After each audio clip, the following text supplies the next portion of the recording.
at the beginning of most every year, you can find an article or two that tells you about some new words that have been added to the dictionaries. And I always find these articles fascinating. I think it's interesting to see a word that didn't really exist or wasn't recognized in our vocabulary a year ago, and now it is. And I don't know if you're like me, but when I see a new word, I like to try to guess the meaning of the word before I read the definition. And so I want to give you some words, some new words that have been added to a dictionary. I'm not saying like a academically recognized dictionary, but a dictionary. And you see if you can guess the word, and maybe we can all try to use these in our vocabulary this next week, okay? So here's the first word. Phonesia, what do you think that means? Like when I read that word, I thought, I think that is probably a noun to describe the phenomenon of forgetting where you place your cell phone on a regular basis. That was my guess. But the real definition is even better. Here it is. It's the act of dialing a phone number and forgetting who you were calling just as they answer. Phonesia. So you can use that, right? Like next time you call someone and they say hello and you're like, who's this? And they're like, you called me. You can say, I'm sorry, it's just a case of phonesia. Can you help me out here? Phonesia, it's a real word. Here's another word. Disconfect. This is a word that you can use. Here's your hint. Around Halloween time, I'd like to see you and your children work this into your vocabulary. It is a verb. It is the attempt to sterilize a piece of candy you dropped on the floor by blowing on it. So teach this to your children. And they can say, I'm disconfecting it, Mom, or I'm disconfecting it, Dad. So another word, combination of some words here. Blame storming. This is a word that's used in the corporate setting. And instead of brainstorming, it's blame storming. Here's how it's defined. It's sitting in a group and discussing who's responsible for the company's problems rather than trying to solve them. So this is a common phenomenon, right? So you sit around in circles. You're supposed to be working on fixing the problem, but instead we just blame people. That's called blame storming. So there's a word for that. One other word is intoxication. Intoxication, it is the euphoria from getting a tax refund, which lasts until you realize it was your money to begin with. So that's a new word for your vocabulary, and I bet you can find a time to use that. So there's these new words with new meanings, and they get our attention, right? Because we've not heard them before, we're not sure what they mean. But when it comes to familiar words with familiar meanings, we tend to overlook them. We don't pay much attention to them. We assume that we understand them because they've been around a long time and they've sat on the shelf, and yeah, we know that word. But here's what I'm gonna ask you to do in this series over the next 4 weeks is to approach a word as if you've never heard it before. To kind of set aside what you've thought about it and to hear it for the first time. There was a Kellogg's cornflakes commercial that came out when I was a kid, so years ago. And Kellogg's cornflakes people, they did their research and they found out that a lot of folks ate Kellogg's cornflakes, years ago when they were young, but they had, they had not bought a box and brought it home for quite some time. And so they came up with this commercial campaign, and it simply went like this: Kellogg's cornflakes, taste them again for the first time. And that's really what I'd like you to do with this word grace that we're gonna be talking about over the next 4 weeks. I want you to taste it again for the first time. I want you to approach it as if you've not heard it before and try to receive it new. Because for many of us, it's just a word that we're pretty familiar with. It's sat on the shelf. We use it from time to time, but the power of it we miss. The significance of it gets missed. And the Bible says, real simple verse in Hebrews chapter 12, verse 15, it just says, see to it that no one misses the grace of God. And this has been my prayer as a pastor, as of late, that no one miss the grace of God. Because what a tragedy that would be, right? That if you could come to this church, so you could be a part of this community, and somehow you miss the grace of God. I'm okay with you missing a lot of things, but don't miss this. Don't miss the grace of God, because as we're gonna see, it's grace that makes all the difference. And when grace gets missed, when grace isn't present, when you remove grace or you replace grace with some kind of a cheap substitute, you know what happens? Things turn toxic. Things turn toxic. So if we're gonna understand this word, if we're gonna hear it through fresh ears, one of the things we have to understand is our need for it. You can't talk about grace without talking about sin. Now some people try to do that. I don't know how you do that. I don't know how you appreciate grace. Now, I don't know how you embrace grace without understanding sin. I don't know how you can do that. I don't know how a church can talk about Jesus as a savior and not mean anything unless you first talk about what he saved you from. unless you talk about sin. And so the Bible does that. The Bible talks about our sin problem. Romans chapter 3, verse 23 says, everyone has sinned and we all fall short of God's glorious standard. Everyone. So who's involved with that? Well, you're involved in everyone. That's you. That's me. I'm part of everyone. Everyone has sinned. Now, what we do when we think of sin or we read a verse like that, we're like, well, yeah, I mean, I've sinned, but I haven't sinned, right? I mean, we compare ourselves to other people and we think, well, I've sinned, but I mean, have you watched the reality TV shows? I think I'm doing all right. I think I'm doing pretty good. And so what we do is we kind of dismiss our sin by comparing ourselves to others, but do you know what you're doing when you compare yourself to other people and feel better than them? Yeah, you're sinning. That's pride. That's self-righteousness. And pride is uglier than the sin that you feel superior to. And so everyone has sinned. Everyone has fallen short of God's glorious standard. And the Bible discusses sin. It talks about sin kind of like it's a sickness or it's a virus that we have. But that's how the Bible discusses sin. It talks about sin as a type of virus that's spread through the whole world. And it talks about how it originated, the host carrier. In Romans chapter 5, verse 12 explains it. It says, when Adam sinned, sin entered the world, and Adam's sin brought death. So death spread to everyone, for everyone sinned. It all started with Adam. So everyone has this infection, everyone has death coming, we've all been diagnosed, and then we're introduced to the word grace.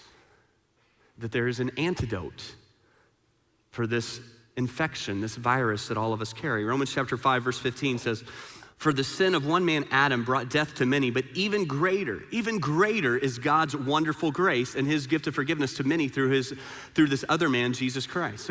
So Paul says, look, sin is great, but God's grace is greater. It's greater than sin. I am well past being able to help my daughters, who are in high school and in 7th grade. I'm well past being able to help them with math, right? Like, I have no clue. They will bring home math and I'll look at it and I am 100% sure I've never seen it in my life. Like, I know it. I know that this is new stuff that they're just making up because I did not learn any of it in school. It's like a foreign language. But I have a 4th grade son, so, I can still be of some assistance to him. And one of the things that he's been studying is the greater than, less than signs, right? Greater than, less than. And I was helping him with this math project, and I was kind of studying through the sermon, and this is the takeaway, that there's the greater than, there's a less than, that the equation that Paul is getting at here in Romans 5 is grace is greater than whatever. Whatever you want to put on the other side of that equation, grace is greater than that. Like whatever sin that would come into your head, whatever mistake that you've made, whatever you most regret, whatever season of life you would like to pretend never happened, grace is greater than that. Grace is greater than sin. And when we understand the greatness of grace, that word makes all the difference. That word gives us freedom, that word gives us hope that is greater than, that no matter what you've done, no matter how severe the infection or how debilitating the pain of your sin, grace is greater than. Grace is greater than. He talks about it continuing in verse 16, and he says, and the result of God's gracious gift is very different from the result of that one man's sin. For Adam's sin led to condemnation, but God's free gift leads to our being made right with God. That's what grace does. Grace makes us right with God even though we are guilty of sins. Verse 17, for the sin of this one man, Adam, caused death to rule over many, but even greater, there's the word again, even greater is God's wonderful grace and his gift of righteousness for all who receive it. For all who receive grace through faith in Jesus Christ will live in triumph over sin and will live in triumph over death through this one man, Jesus Christ. Yes, Adam's one sin brings condemnation for everyone, but Christ's one act of righteousness, what's it do for us? Here's what grace does for us. It brings a right relationship with God and a new life for everyone. Don't miss that. Don't miss that. Like, you can miss a lot, but don't miss that God's great grace is greater than your sin, and it makes you right with God, and it gives you a new life. It gives you a second chance, and that's true. That's true for everyone. And that means you, and that means me. Everyone has sinned, but through Jesus, everyone can be made right with God and find new life. But sometimes grace gets missed. I think to understand the word grace, you have to kind of look at what happens in its absence. You got to see what things look like when it doesn't when it's not there, you know what you call talking about God and leaving grace out? You know what you call that? It's called religion. And you might not expect to hear this in church, you might not expect to hear this from a preacher, but I don't like religion. I don't especially like organized religion. It creeps me out. I don't like religion. I don't especially like religious people. Jesus didn't either. Read Matthew 23 sometime. I would never have said the things that he said, right? But religion is what you're left with when you take grace out of the equation, and religion is not greater than your sin. It won't save you. Here's how we can define religion. Religion is our attempt, it's man's attempt to earn God's favor by adhering to rules and to regulations. The idea is I can be good enough to balance out the scales. I can be good enough, my religious good deeds and acts can be enough that the equation works in my favor, and my religion and my rule keeping and my rituals and my morality, that's all greater than my sin. No, it's not. Religion is not greater than your sin. It is not an effective way to deal with our sin problem. And so I came up with a little bit of a chart to kind of help us see what religion looks like compared to what grace looks like. And so the key word for religion is do, that you got to do more. And that if you do enough, and if you earn enough, and if you work hard enough, then maybe you'll make the cut. Grace, it's based on what's been done for us, the finished work of Christ on the cross, that it's been done. Secondly, the focus of religion is outward. You see this consistently when Jesus criticizes the religious elite of his day. He would say things like, you honor me with your lips, you say all the right things, but your hearts are far from me. Or he'd say, yeah, you look religious, you look good on the outside, you're wearing the right things, but he says on the inside, you're like this tomb and it's full of dead men's bones. But the focus of grace is inward. It focuses on the heart. It talks about transformation and change from the inside out. Thirdly, the foundation of religion is rules. The foundation of religion is following rules. And what happens typically in religion then is we come up with new ones. We call that legalism, where we impose rules that aren't even in the Bible. And we say, well, if you're really a Christian, if you're really religious, then you'll not only follow these rules, but you'll also follow all these new ones that we came up with on our own. And so it tends to be based on rules and legalism. Meanwhile, grace is based on relationship. And so that means that our relationship with God isn't up in the air every time we make a mistake or every time we sin. It's based upon a relationship that we live out of that. The motivation for religion is shame. And so religion will try to control people by making them feel bad. And a lot of you grew up in churches where that was the approach, right? It was a religious approach where they would use shame to make you feel bad. Now look, sometimes there's conviction, which might make us feel bad, but when there's conviction without the gospel, without the good news, without the cure, without grace, then that's religion. And we use shame then to try to control, and on the other hand, motivation for grace is gratitude, where we live with this recognition of what has been done for us, what Jesus sacrificed on the cross, and so it is our gratitude then that motivates holiness. The feeling of religion leaves you feeling with a feeling of fear or frustration. There's either this fear of condemnation.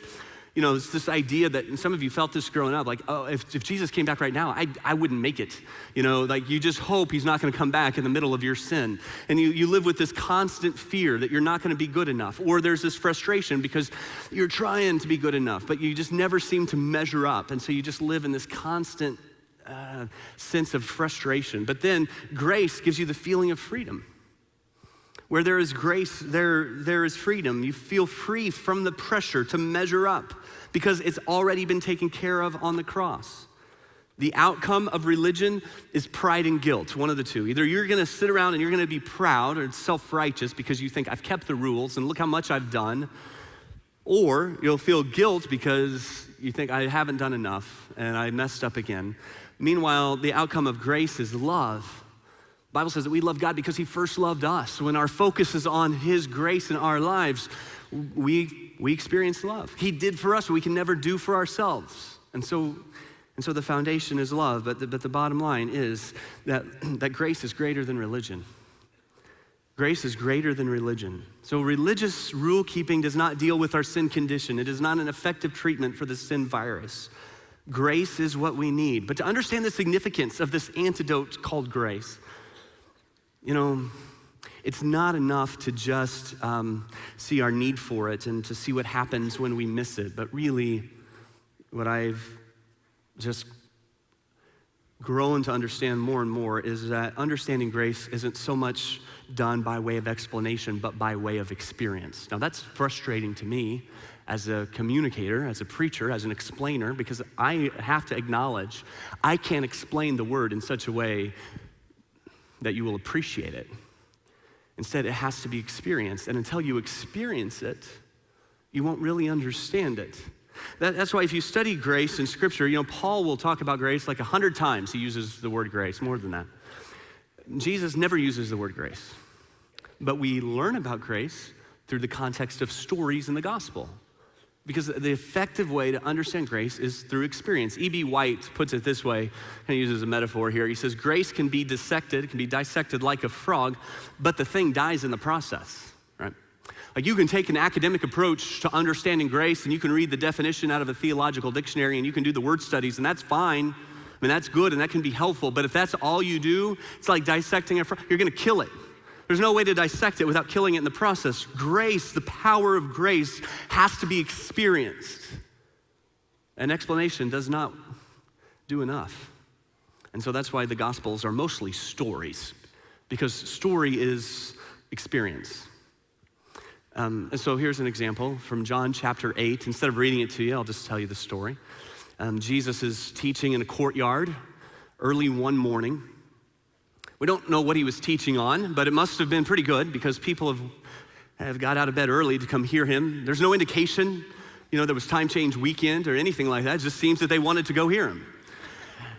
And so they're listening to Jesus teach in the courtyard, and whatever he was teaching on, it was interrupted by this angry mob that kind of burst through the gates, and everyone turns their attention from Jesus, and they look to this mob, and it's made up of the religious leaders, of the spiritual leaders of Jesus' day.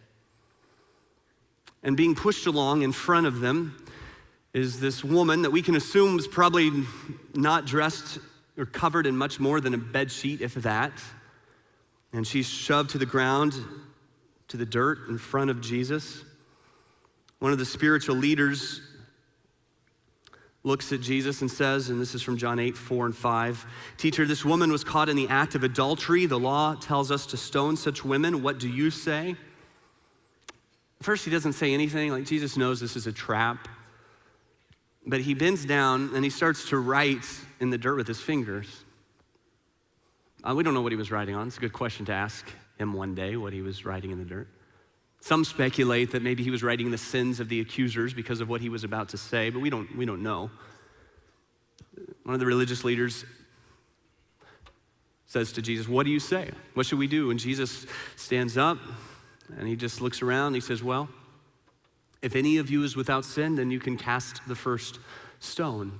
He goes back and continues to write in the dirt, and one by one the stones get dropped until it's just Jesus with this woman. All the others have left. And she looks at him, and his eyes are not full of condemnation and judgment. Jesus says to her, "Where are your accusers? Is there no one left?" He says, "Is there no one left to condemn you?" And now you got to understand, Jesus knows her. I mean, Jesus has known her since she was knit together in her mother's womb. Jesus knows the number of hairs on that woman's head. Jesus has kept the tears of that woman in a bottle in heaven since the day she was born. Jesus knows her. This is his daughter. And he says, "Is there no one left to condemn you?" And then he says, "Neither do I condemn you. Go now and leave your life of sin." And so this is guilt. This is sin. She's caught in the act. The door is ripped open. She's pulled from the bed. There's no question about her guilt. It is the worst day of her life. Her darkest secret has been found out, but the worst day of her life is about ready to become the best day of her life, because in her brokenness, she meets Jesus. And here's what she learns that a lot of us need to understand when we talk about grace is greater than your secret. Grace is greater than your secret. I think that her worst fear was somebody would find out. So she keeps it a secret, and maybe that's where you're at. A lot of us keep it a secret from ourselves. You know, we live in denial of our lust and our pride and our greed and our selfishness. Or we keep it a secret from ourselves by comparing ourselves to other people. Or we keep it a secret from ourselves by justifying what we do or what we've done. And we just don't want anybody to know, and we don't want our secret to be found out. But here's the thing, your secret is making you sick. And you think the worst thing that could ever happen to you is that your secret be found out. But here's the beautiful truth that you'll find when your secret is told. God's grace is greater than your secret. You don't know it until it's brought from the dark and into the light. But when it's exposed, and you are so terrified of what would happen, you will be met with this beautiful truth. God's grace is greater than your secret. And that means you may have to drag your secret kicking and screaming out of the darkness and into the light. It doesn't want to be exposed. But listen to me. Don't live with it anymore. Doesn't mean you need to stand up here and publicly declare it to everyone. But don't live with it. Bring what's in the dark into the light and discover this beautiful truth that God's grace is greater than your secret. And when you finally confess and you finally repent, you'll just discover this most beautiful thing, that this secret that you've kept inside that is making you sick and is contaminating your relationships with other people and with God, that secret that you've held inside, you'll discover that through Jesus, God's grace is greater than that secret. The other thing Jesus teaches this woman about grace and teaches us as well is that grace is greater than shame. Grace is greater than shame. Jesus is left alone with this woman, and she is humiliated and ashamed, but that's when he says to her, I don't condemn you either. Go and leave your life of sin, and he gives her a second chance and a fresh start. She's not just free from her condemnation, not just free from her penalty of death, but she gets this freedom to start new. And one of the biggest problems I see for Christians today, and we're gonna talk about this in the series, is that a lot of Christians have been forgiven, like they've received grace, but they don't live in it. And so they just feel bad. They continue to feel guilt and shame for what they've done instead of living in the joy and the peace of God's grace. And some of that's on the church. Because what happens a lot of times in church is the church will continue to hold that stuff over people. But church will continue to make people think, well, you did this 3 years ago or 4 years ago, so you're not qualified to do this or to do that. And Jesus is like, what are you even talking about? I removed that sin from that person as far as the east is from the west. I buried in the deepest part of the ocean. When I look at that person, that son or daughter, I see them without blemish or defect. But sometimes you get the church coming alongside and reminding people. And the Bible says that Jesus came to set us free, not just from sin, but from the guilt of sin. And so my prayer is that we would encounter God's grace in such a way that it would be more than just defining a word, but it would be we'd be able to tell a story. We would experience it.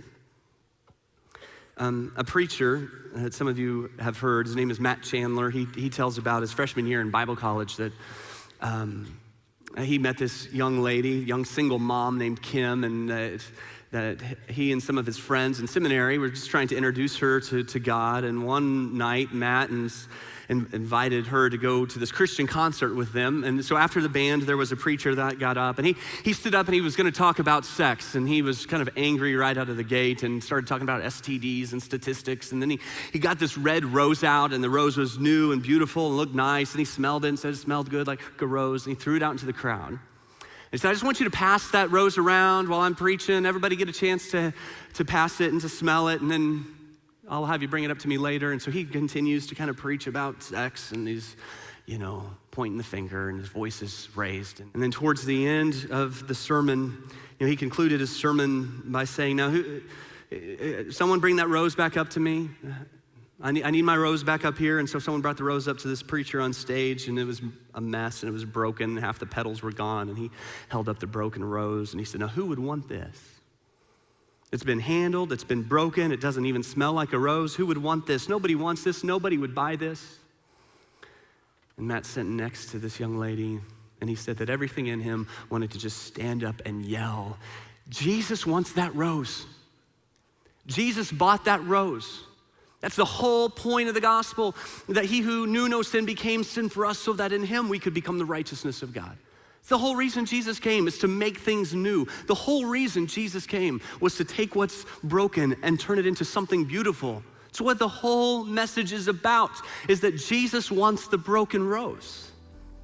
And there is a word for that. The word is grace.